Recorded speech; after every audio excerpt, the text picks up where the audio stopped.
నాకు యాక్చువల్లీ ఇది success meet లాగే అనిపిస్తుంది ఈరోజు. So yes, I think Sriram Venkat garu will speak now.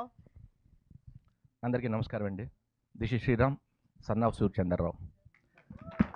ఇక్కడికి విచ్చేసిన మీడియా మిత్రులకి, ఎస్పెషల్లీ జర్నలిస్టులకి అందరికీ పేరు పేరున థ్యాంక్ యూ సో మచ్.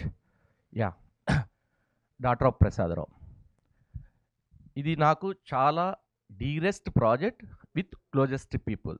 ఎందుకంటే డీరెస్ట్ ప్రాజెక్ట్ అంటున్నానంటే నేను జీ5 ఆర్ జీ తెలుగు వాట్ ఎవర్ నా డీరెస్ట్ పర్సన్ మా అను మేడం, మా జయంత్, ఇట్లా చెప్పుకునేప్పుడు చాలామంది ఉంటారు. వాళ్ళు ఎప్పుడు నన్ను ఎంకరేజ్ చేస్తూ ఎక్కడా కూడా అంటే నాకు సక్సెస్ మీరు ఏదో పట్టుకుని సక్సెస్ అంటారు, కానీ ప్రతిదీ వాళ్ళు సక్సెస్ఫుల్ ప్రాజెక్ట్ నాకు ఇస్తున్నారు తప్ప నేనేం సక్సెస్ చేసింది ఇందులో ఏం లేదు. బట్ వాళ్ళు చూస్ చేసుకున్న ఈ ప్రొడ్యూసర్ అయితే ఈ ప్రోడక్ట్కి జస్టిఫికేషన్ ఉంటుందని నన్ను చూస్ చేసుకుని వాళ్ళు ఈరోజు నన్ను ఇలా నిలబెట్టారు. Thank you ji. Closest people అంటే నాకు రాజా ఎప్పటి నుంచో ఫ్రెండ్. బట్ ఇది సిరీస్ చూసిన తర్వాత రాజా యాక్టింగ్ చాలా చూశాను, కానీ బట్ ఇందులో నాకు ఎందుకో ఆ ప్రసాదరావే కనిపించాడు, ఆ ఫాదరే కనిపించాడు. నేను ఇప్పటివరకు ఫ్రెండ్గా అనుకున్న రాజాని, ఒక ఆడపిల్ల ఉంటే మన ఇంట్లో మనకి కానీ మన బ్రదర్కి కానీ ఎవరికైనా ఉంటే వాళ్ళు ఎలా ఆలోచిస్తారు అనేది నాకు చాలా కనెక్ట్ అయిపోయింది. సో మా బ్రదర్ 2-3 సార్లు వచ్చినప్పుడు ఇక్కడ చెప్పాను, రే ఈ సీరియస్ నీకు బాగా కనెక్ట్ అవుతుంది, ఎందుకంటే వాడు అంత అలా ఆలోచిస్తాడు ఆడపిల్ల కోసం. సార్ నాకు ఆడపిల్ల లేదు కాబట్టి నాకు తెలియదు, వాడిని చూసి నాకు అనిపించింది. ఆ రోజు నుంచి రాజాని నేను మా బ్రదర్ అనుకుంటున్నా. ఎందుకంటే మాది చాలా ఇయర్స్ ఫ్రెండ్షిప్, కానీ రెగ్యులర్గా టచ్లో ఉంటాం, రెగ్యులర్గా మాట్లాడుకుంటూ ఉంటాం. కానీ ఇది చూసిన తర్వాత రాజాకి నేను ఒకటి చెప్తాను, రాజా నువ్వు ఎన్ని చేసినా నాకు తెలియదు, నువ్వేం పెర్ఫామ్ చేసినా నాకు తెలియదు, కానీ ఇది ఎందుకో చాలా కనెక్ట్ అయ్యాను నేను.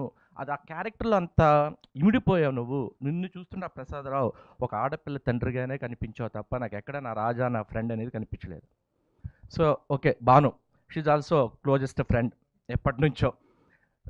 మీ అందరం కలిసి వర్క్ చేసినప్పుడు చేసినా చేయకపోయినా మా రిలేషన్ ఎలా ఉంటుందంటే ఎప్పుడూ టచ్లో ఉంటాం. ఎవరికి ఏ పని కావాల్సి వచ్చినా లేదా ఏదైనా చిన్న సజెషన్ కావాల్సి వచ్చినా will keep in touch in phones. So thank you Banu, చాలా బాగుంది నీ క్యారెక్టర్.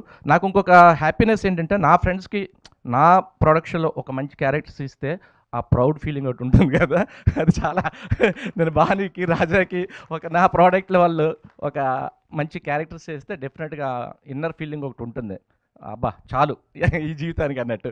అలాగా ఇది ప్రతి పేరెంట్స్కి చాలా కనెక్ట్ అయ్యే సబ్జెక్ట్, ఎస్పెషల్లీ ఫాదర్స్కి చాలా కనెక్ట్ అవుతాడు. అంటే ఆడపిల్ల కోసం వాళ్ళు ఎంత థింక్ చేస్తారు, ఎంత ఓవర్ థింక్ చేస్తారు, ఎంత ప్రీషియస్గా వాళ్ళని చూసుకోవాలని ఫీల్ అవుతారని contact. Thank you so much Krishna గారు, బ్యూటిఫుల్గా మీరు ఈ కథని రాశారు. అలాగే డివిపి మహేష్, మా అందరి జర్నీ రెక్కి నుంచి స్టార్ట్. పాపం తను ఎంత బిజీగా ఉంటాడంటే సినిమా ఉన్నా కూడా మా ప్రాజెక్ట్ అంటే అది వదిలేసి వచ్చేస్తాడు Mahesh. Thank you and all. ఇంకెవరైనా మర్చిపోండి క్షమించండి. బావా థ్యాంక్ యూ సో మచ్, మీ సపోర్ట్ ఎప్పుడు నాకు చాలా గ్రేట్ఫుల్గా ఉంటుంది, అది వన్ వర్డ్లో చెప్పలేను. Thank you and all. Thank you so much and hearty congratulations on the hattrick అండి, హ్యాట్రిక్ సక్సెస్ విత్ తెలుగు